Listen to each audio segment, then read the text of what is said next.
하나님 말씀 사도행전 25장 13절로 17절까지 말씀. 수일 후에 아그리빠 왕과 버니게가 베스도에게 문안하러 가이사라에 와서 여러 날 있다가 베스도가 바울의 일로 왕께 고하여 이르되 벨릭스가 한 사람을 고려하여 두었는데 내가 예루살렘에 있을 때 유대인의 대제사장들과 장로들이 그를 고소하여 정죄하기를 청하기에 내가 대답하되 무릇 피고가 원고들 앞에서 고소사건에 대하여 변명할 기회를 있기 전에 내주는 것은 로마 사람의 법이 아니라 하였노라.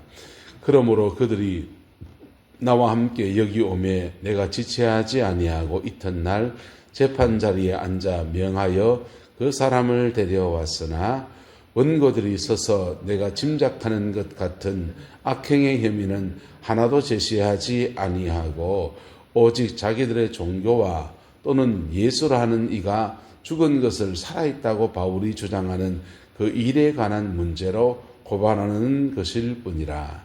내가 이 일에 대하여 어떻게 심리할지를 몰라서 바울에게 묻되 예루살렘에 올라가서 이 일에 신문을 받으려느냐 한즉 바울은 황제의 판결을 받도록 자기를 지켜주기를 호소하므로 내가 그를 가이사에게 보내기까지 지켜두라 명하였노라 하니 아그리빠가 베스도에게 이르되 나도 이 사람의 말을 듣고자 하노라. 베스도가 이르되 내일 들으시리다 하더라.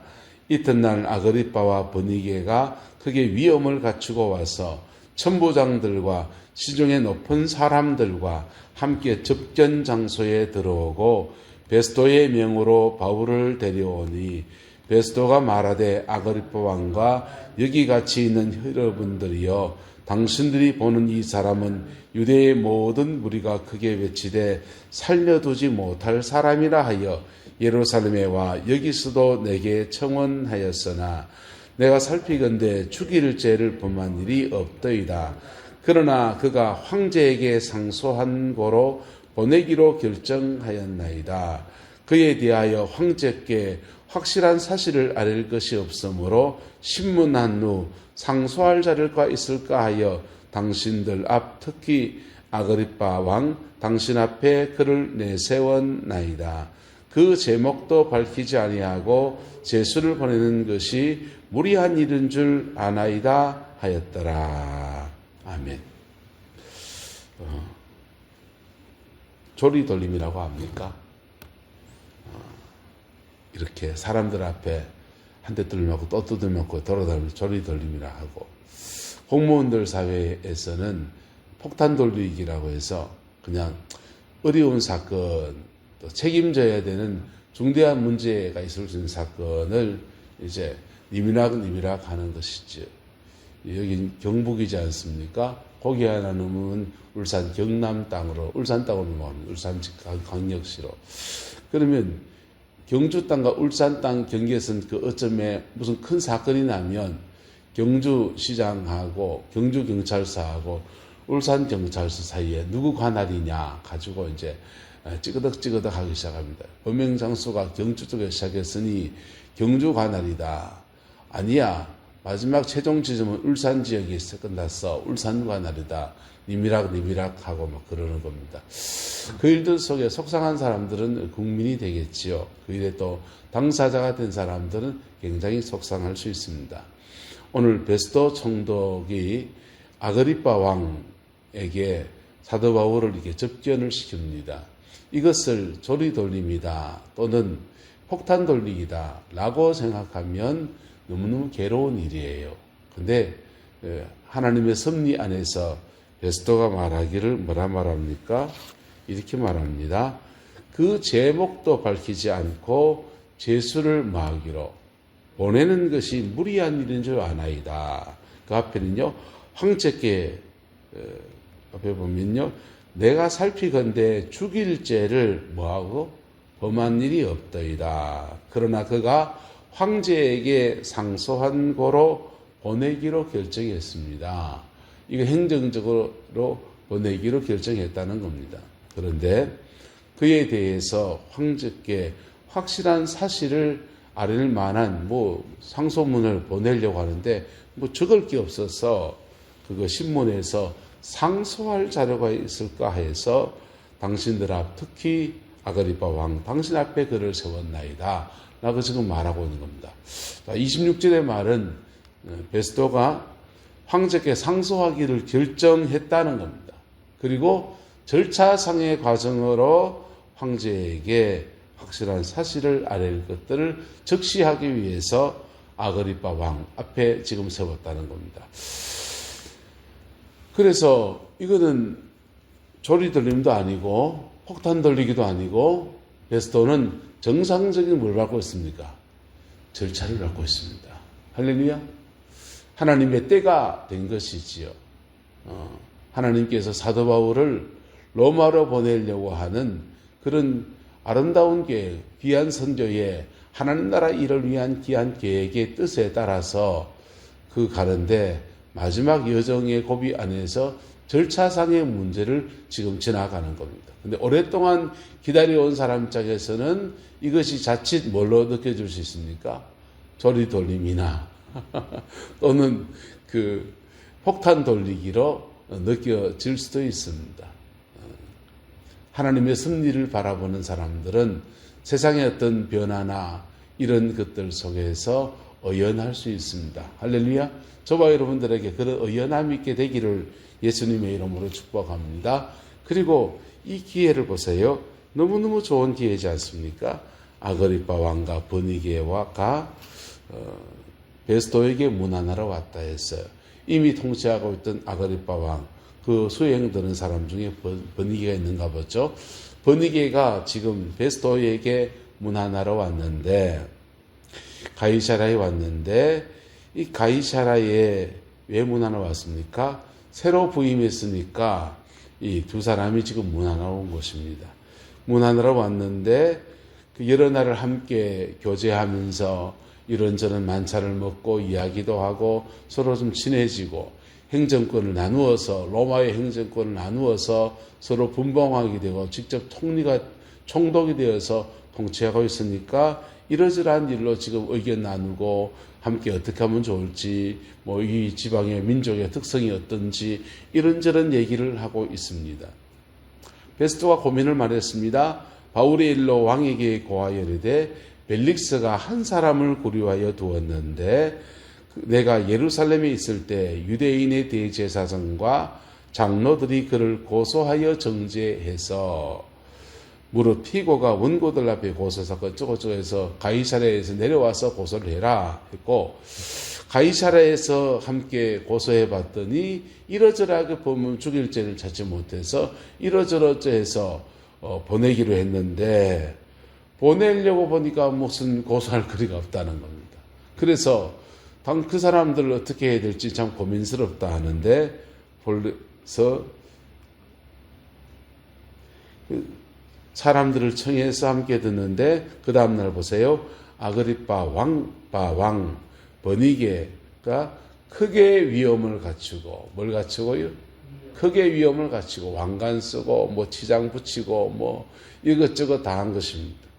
그 다음에 천부장들 그리고 시중에 높은 사람들 함께 접견장소에 들어왔다는 겁니다. 천부장 그 다음에 시중에 높은 사람들은 유대 나라의 높은 지위에 있는 사람들입니다. 또는 그 유대인들 중에서 로마에 부역하는 세리라든지 그런 사람들 중에 높은 사람들 이럴 수 있습니다. 어쨌든 그런 사람들을 함께 접견 장소에 들어와서 베스토의 명으로 바울을 데려왔습니다. 은밀하게 하지 않고 지금 어떻습니까? 엄청난 많은 사람들과 공적인 자리에서 바울을 신문하고 있는 거예요. 이거 지금 어디 가면 당할 일입니까? 로마 가면 당할 겁니다. 그것을 주님이 사도 바울에게 미리 경험하게 하시는 거예요. 그리고 이 사람들에게 사도 바울이 그 2년 동안 하나님의 종이 깊이 기도하고 주님의 얼굴을 구했던 그 은혜 아래에서 복음을 나눌 수 있는 복되고 아름다운 기회를 지금도 허락해 주시는 겁니다. 만약 이 사람들 아그리빠, 버니게 이런 사람들이 큰 위험이 아니라 겸비의 옷을 입고 천부장과 시중들은 높은 사람들, 시중에 높은 사람들, 이런 사람들 서빙하는 한여도 있겠죠? 이런 사람들이 마음을 낮추어서 들으면 그 제수의 몸을 입고 있는 한 사람에게서 하나님의 복음을 듣게 될 겁니다. 디스트리 보네퍼라고 하는 사람이 제2차 세계대전 중에 목사님이시고 신학적으로도 굉장히 뛰어나신 분이에요. 그런데 이분이 신학의 교수도 해도 될 정도의 그런 역량을 가진 분이 이 로마의 독일의 총독이었던 히틀러를 암살하겠다고 나섰습니다. 그리고 독일 히틀러에게 국가교회에 전속하지 않고 국가의 지원을 받는 나라 돈으로 교회를 꾸려가는 그런 거 말고 신앙 고백으로 섬기는 교회를 하겠다 하면서 고백교회 운동을 펼쳤습니다. 고백교회 운동은 나라의 세금으로 성직자의 월급을 주지 않았습니다. 그거 했습니다. 그거 하면서 우리는 이 히틀러가 범하는 이 세계대전 악행에 동참하는 교회가 아니다. 복음 앞에 주님께 순종하는 교회이다 라고 하면서 고백교회 운동을 펼쳤습니다.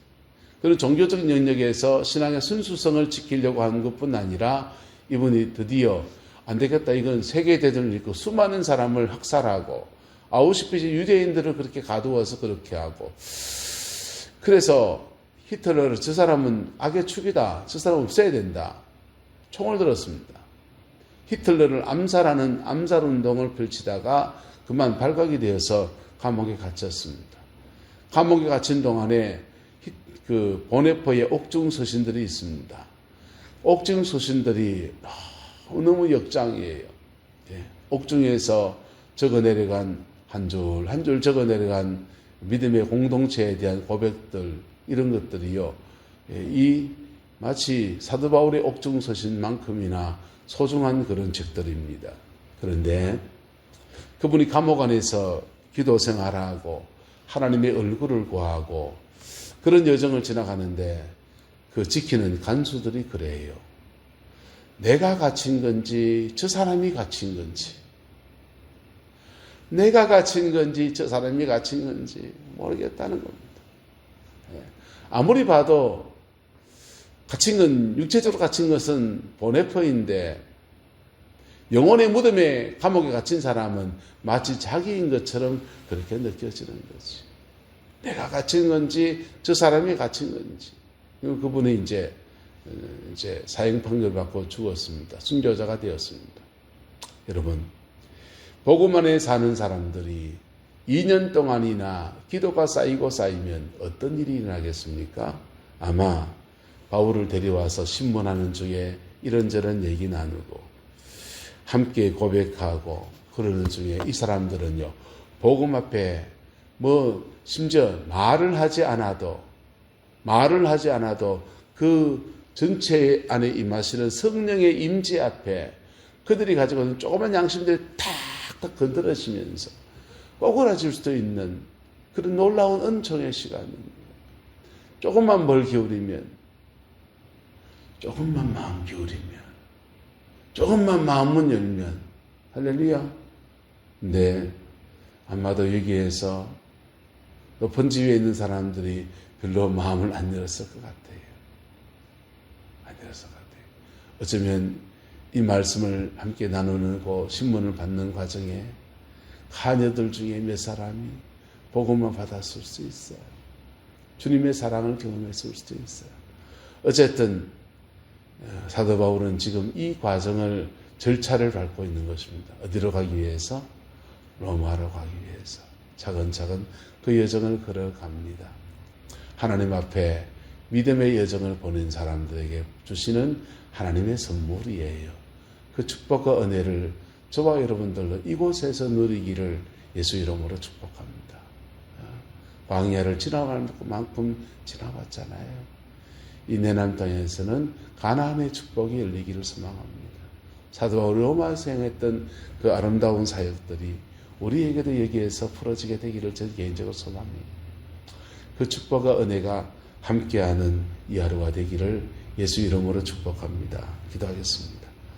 좋으신 아버지 하나님, 오늘 이 하루를 하나님 앞에서 믿음으로 살아내는 저희들 되게 인도해 주시옵고, 주의 평강 가운데서 온전함으로 쓰임받게 우리 하나님 주장하여 주시옵소서.